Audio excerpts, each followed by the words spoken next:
Law and order maintain చేస్తేనే భవిష్యత్తులో ఈ రాష్ట్రానికి పెట్టుబడులు వస్తాయి.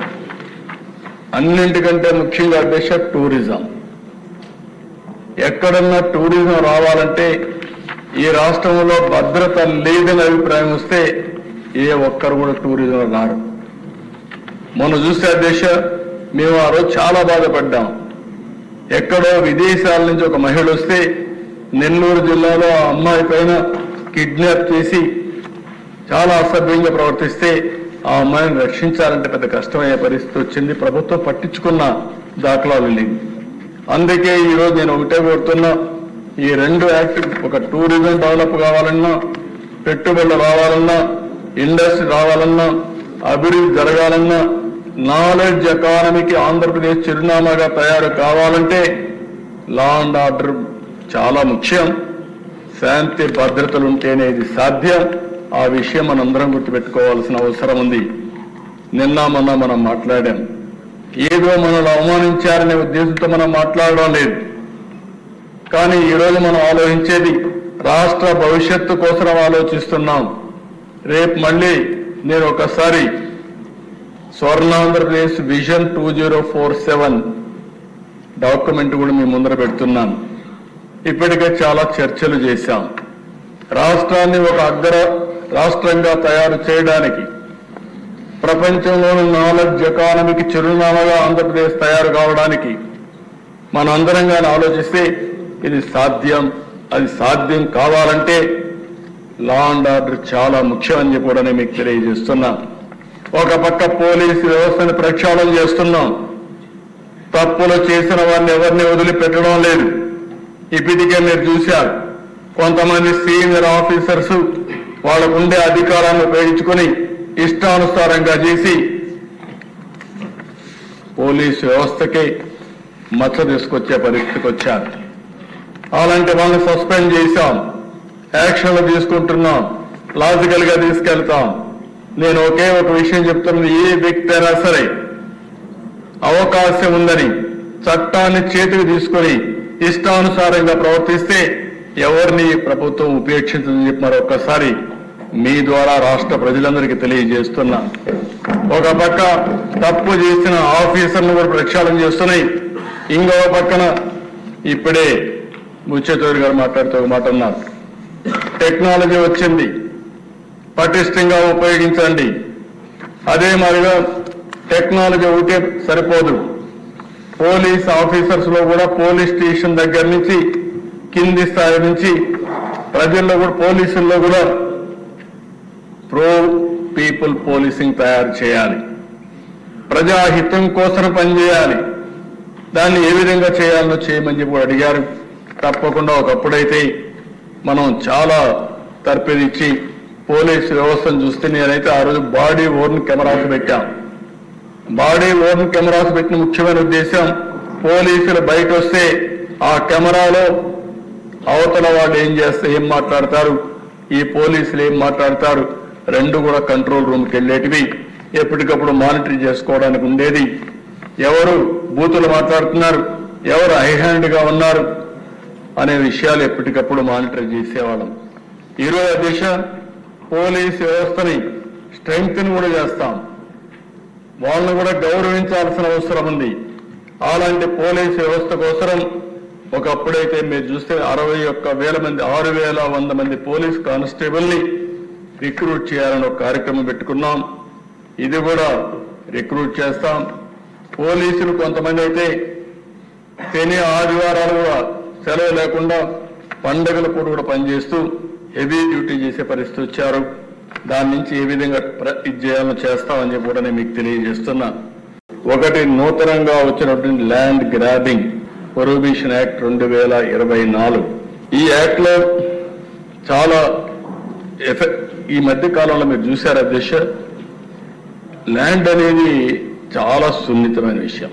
తల్లికి బిడ్డకు ఎలాంటి అనుబంధం ఉంటుందో భూమికి యజమానికి కూడా అలాంటి అనుబంధం. 2 సెంట్లు భూమి కోసం ఎన్నో పోరాటాలు చేసి జీవితాంతం కూడా పోరాడిన సందర్భాలు చూశాం. అలాంటి భూమి విషయంలో ఇష్టానుసారంగా చేసే పరిస్థితికి వచ్చారు. ప్రజల ఆస్తులకు రక్షణ లేకుండా ల్యాండ్ మాఫియాకి చేయూత ఇచ్చే విధంగా ల్యాండ్ టైటిలింగ్ యాక్ట్ పేరుతో వీళ్ళు ఇష్టానుసారంగా ఆటలాడే పరిస్థితికి వచ్చారు. 2023లో జీవో నెంబర్ 512 చట్టాన్ని తీసుకొచ్చారు. రాజ్యాంగ విరుద్ధమైన చట్టం ఇది. అతిపెద్ద కుట్ర. ప్రతి ఒక్కరి భూమి వీళ్ళ చేతుల్లో పెట్టుకొని వాళ్ళని ఆడించాలని చెప్పి ప్రయత్నం చేశారు. మోసాలకు అక్రమాలకు తెరదీశారు. నేనైతే దేశ ప్రజా చైతన్యం కోసం పోయినప్పుడు ఈ చట్టాన్ని నా జీవితంలో ఎప్పుడు కాల్చలేదు, కానీ పబ్లిక్ మీటింగ్ లో దాన్ని కూడా తీసుకొని చించి ప్రజలకు ఎడ్యుకేట్ చేయాల్సిన పరిస్థితి వచ్చింది. ఒక స్థాయిలో అయితే ఈ నల్ల చట్టాన్ని కాల్చి ప్రజా చైతన్యం కోసం ముందుకు పోయే పరిస్థితికి వచ్చిందంటే ఎంత భయంకరమైన చట్టమో మనం గుర్తుపెట్టుకోవాల్సిన అవసరం ఉంది. ఇందులో అధ్యక్ష జ్యుడిషియరీ పవర్స్ అన్ని తీసేశారు. ఎవరైనా సరే వీళ్ళ ఇష్టానుసారంగా మీరు చూస్తే సెక్షన్ 38 సివిల్ జడ్జిల అధికారం అన్ని రెవెన్యూ ఆఫీసర్లకు ఇచ్చేశారు. ఇంకొక పక్క ఏ వ్యక్తినైనా సరే ల్యాండ్ టైటిలింగ్ ఆఫీసర్ గా పెట్టుకోవచ్చని సెక్షన్ 5(1) అంటే వాళ్ళ ఇంట్లో సాక్షిలో పనిచేసే గుమస్తాలందరూ కూడా ల్యాండ్ టైటిలింగ్ ఆఫీసర్స్ అయిపోయే పరిస్థితికి వచ్చింది. అంత మునుపు డిజిటల్ కార్పొరేషన్లు ఎట్లయితే ఇష్టానుసారంగా పెట్టి పోస్టులు పెట్టారో అదే విధంగా ఇక్కడ ఈ చట్టంలో తీసుకొచ్చారు. రెవెన్యూ రికార్డులో భూ యజమాని పేరు మార్పు చేయాలంటే వారికి నోటీస్ కూడా ఇవ్వాల్సిన పని లేదు. ఏదైనా జరిగితే హైకోర్టుకు పోవాలి. మామూలు వ్యక్తి ఏదైనా జరిగితే హైకోర్టుకు పోవాలనే పరిస్థితి వస్తే ఎక్కడైనా సాధ్యమని నేను అడుగుతున్నాను. ఇంకో పక్కన దేశ సెక్షన్ 5 టైటిల్ రిజిస్ట్రేషన్ ఆఫీసర్ నియామకం గురించి ఏ వ్యక్తినైనా వ్యక్తులైనా టీఆర్ఓగా నియమించుకోవచ్చని చెప్పే పరిస్థితికి వచ్చారు. సెక్షన్ 11 ప్రకారం టైటిల్ రిజిస్టర్ లో పేరు చేర్చే వ్యవహారంపై తలెత్తే వివాదంపై LTPO ఇచ్చిన ఉత్తర్వులపై హైకోర్టు మాత్రం ఎంక్వైరీ చేస్తని పెట్టే పరిస్థితికి వచ్చారు. ఇవన్నీ చూసిన తర్వాత ఆ రోజు హామీ ఇచ్చాం. ఇచ్చిన తర్వాత నేను మొట్టమొదటిసారిగా ముఖ్యమంత్రి అవతాన్ని సంతకం పెట్టి ఈ చట్టాన్ని రద్దు చేశాం. మామూలు 1-2 కేసులు కాదు, ఇటీవల నా దగ్గరకు వచ్చే గ్రీవెన్సెస్ అన్ని వస్తున్నాయి. 8 PD యాక్ట్ కూడా పదును పెడుతున్నాం. నేను ఈ విషయం మీరందరికీ కూడా ఎందుకు చాలా గట్టిగా చెప్తున్నానంటే ప్రజలకు కూడా అర్థం కావాల్సిన అవసరం ఉంది. ఇప్పుడే కొంతమంది మాట్లాడుతూ ఉంటున్నాను. విన్నప్పుడు ఒక లెక్కలేనితనం వచ్చింది. ఏం చేసినా జరిగిపోతుందని ఒక అలవాటు అయిపోయింది. మెంటల్ గా కూడా ప్రిపరేషన్ అయ్యారు.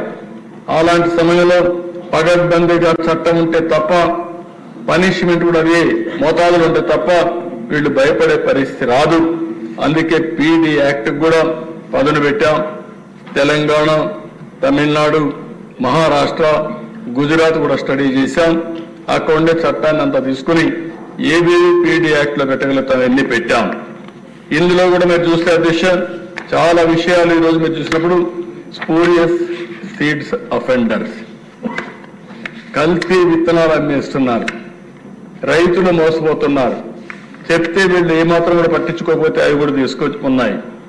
Insecticide offenders, fertilisers offender, food adulteration offenders, fake document offenders, scheduled commodities offenders.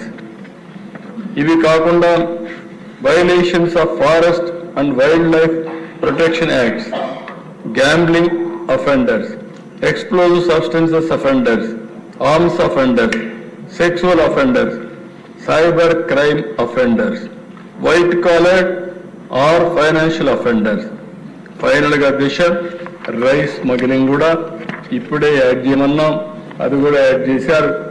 ఇసుక కూడా మాఫియా తయారైతే వాళ్ళపైన కూడా PD యాక్ట్ పెడతాం. దీన్ని కూడా ఆ సబ్జెక్ట్ కూడా ఇందులో ఇంక్లూడ్ చేస్తున్నాం అని చెప్పి కూడా నేను మీకు తెలియజేస్తున్నాను.